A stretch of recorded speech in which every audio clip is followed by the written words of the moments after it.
Environment है, climate change है, इन सब के मुद्दे के ऊपर काम करने के लिए बोला गया है। नेक्स्ट बात करते हैं बॉडी राउंडनेस इंडेक्स को लेकर। आपने बीएमआई तो सुना ही होगा ना, बॉडी मास इंडेक्स।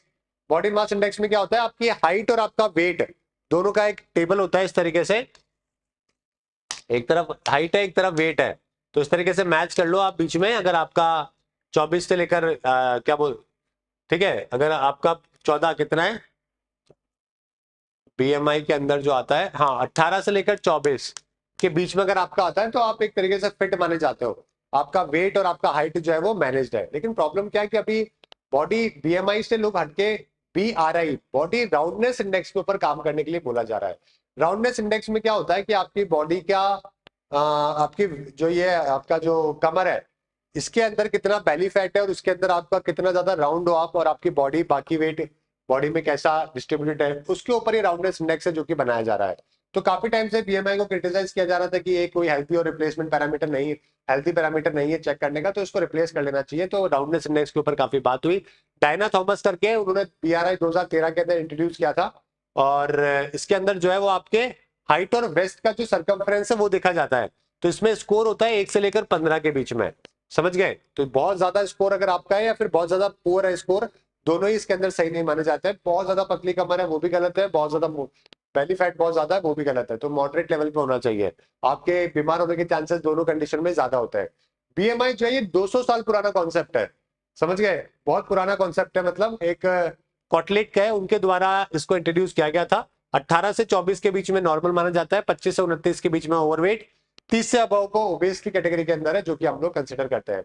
बीएमआई का लिमिटेशन क्या है कि एक तो आपकी बॉडी का सिर्फ वेट और हाइट की बात हो रही है, आपकी बॉडी के मिनरल्स में क्या है कि विटामिन डी की कमी है नहीं है, उन सब का को लेना देना नहीं है पहले तो, ये एक इसमें फॉल्ट है। दूसरा क्या होता है, जो एथलीट बॉडी होती है, कई सारे यंग लोग होते हैं ना, उनका स्ट्रक्चर थोड़ा अलग होता है। जैसे कि अगर आप देखोगे वेट लिफ्टर्स को, उनकी हाइट बहुत छोटी होती है लेकिन वेट बहुत होता है, क्योंकि मसल वेट बहुत ज्यादा है बॉडी में, तो बीएमआई में आगे निकल जाते हैं। इसका मतलब वो अनहेल्थी है क्या? ऐसा तो नहीं हो सकता, समझ रहे हो। तो ये थोड़ा सा पैरामीटर जो है ना कई जगह पे ऊपर नीचे हो जाता है। कई सारे ऐसे एथनिक माइनॉरिटी ग्रुप से जिनका वेट बहुत कम होता है, बहुत ही फ्लेक्सिबल होता है लेकिन बहुत ही फिट होते हैं, तो इसलिए जो है बीएमआई को थोड़ा सा फ्लक्चुएशन किया गया है।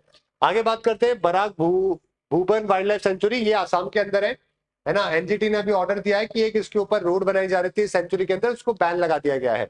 बराक और सोनाई रिवर जो है वहां पर ये आपको देखने को मिलती है। हमारे देश में किंग कोबरा को लेकर दोस्तों ये बहुत ही फेमस है ना। कोबरा जो है उसको लेकर ये काफी फेमस वाइल्ड लाइफ सेंचुरी है जो कि मानी जाती है। ठीक है, बराक रिवर भी यहीं पे देखने को मिलती है। इसकी बॉर्डर से आपको बराक वैली है, बराक वैली की बॉर्डर आपको बांग्लादेश सब जगह से आपको देखने को मिलेगी। ठीक है, आगे बात करते हैं spice scheme of spice board of India को लेकर।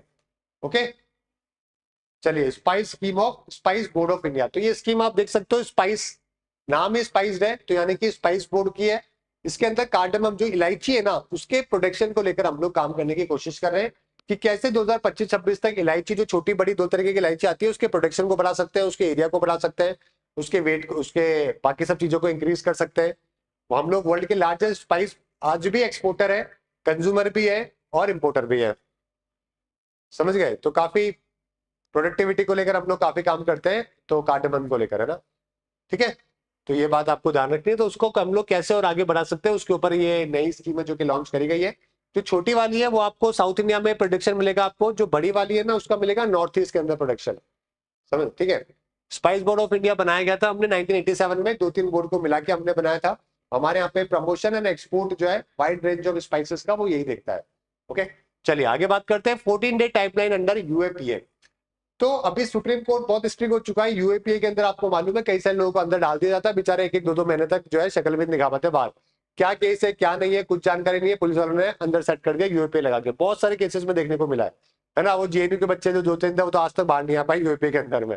अब सुप्रीम कोर्ट थोड़ा स्ट्रिक्ट हो गया, उसने कहा कि भाई 14 दिन का टाइम दे रहा हूँ, 14 दिन के अंदर आपको बताना है कि आदमी के खिलाफ कौन कौन से ऐसे केसेस है और केसेस के एविडेंसेस क्या क्या है, तभी आप रख पाओगे। अदरवाइज आपके खिलाफ भी कार्रवाई होगी और साथ में उसको बेल भी मिल जाएगी और वो केस भी जो है वो रफा दफा कर दिया जाएगा। तो नेशनल सिक्योरिटी के नाम पे आप किसी को भी अंदर सेट नहीं कर सकते कई दिनों तक। यूएपी आपको मालूम है 1967 में लाया गया था, बहुत ही ड्रैकोनियन माना जाता है, बहुत ही ज्यादा क्रिटिसाइज किया जाता है यूएपीए को, अनलॉफुल एक्टिविटीज प्रिवेंशन एक्ट। इसके तहत 180 दिन तक आप अंदर सेट कर सकते हो समझ गए। बस आपको ये बताना है कि इस आदमी को के वजह से हमारे देश की सिक्योरिटी के ऊपर खतरा आया है बस। और 180 दिन बहुत होते हैं, एक आम आदमी तो टूट जाता है 180 दिन के अंदर वैसे ही। चलिए ठीक है, तो इसमें 7 दिन तो इंडिपेंडेंट रिव्यू और 7 दिन गवर्नमेंट डिसीजन, ये 14 दिन है जो कि इसके अंदर डिफाइन करे गए हैं। ओके, कि पूरा प्रोसेस है जो कि आपको कंप्लीट करना है। बहुत अच्छी बात है, काफी अच्छा जजमेंट है मतलब, है ना। और इससे पहले बॉम्बे हाईकोर्ट ने भी जो है 14 दिन के टाइमलाइन को सिर्फ डिस्क्रिशनरी माना था, लेकिन अभी सुप्रीम कोर्ट ने हाईकोर्ट वाले को चेंज कर दिया है। ओके, यूएपीए काफी क्रिटिकल टूल है इंडियन गवर्नमेंट के लिए, वैसे टेररिज्म को काउंटर करने के लिए भी, और अपने जो गवर्नमेंट के जो क्रिटिक होते हैं उनको अंदर सेट करने के लिए भी ठीक है।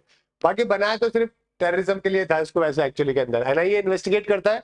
इसमें डेथ पेनल्टी भी मिलती है, लाइफ इम्प्रिजनमेंट भी मिलता है, विदाउट चार्ज और विदाउट ट्रायल 180 दिन तक का उसमें सेट कर सकते हो आप अंदर, समझ गए। उसके बाद में भी आप बढ़ा सकते हो। चलिए ठीक है, तो कोई भी देश को तोड़ने जैसी, जो डिसरिस्पेक्ट करने जैसी, इंटीग्रिटी को लेकर ऐसा कुछ भी काम किसी ने किया है ना, यूनिटी, सिक्योरिटी, इकोनॉमिक स्टेबिलिटी को लेकर डैमेज किया है, कुछ भी किया है, तो उसके खिलाफ है जो कि ये लग सकता है।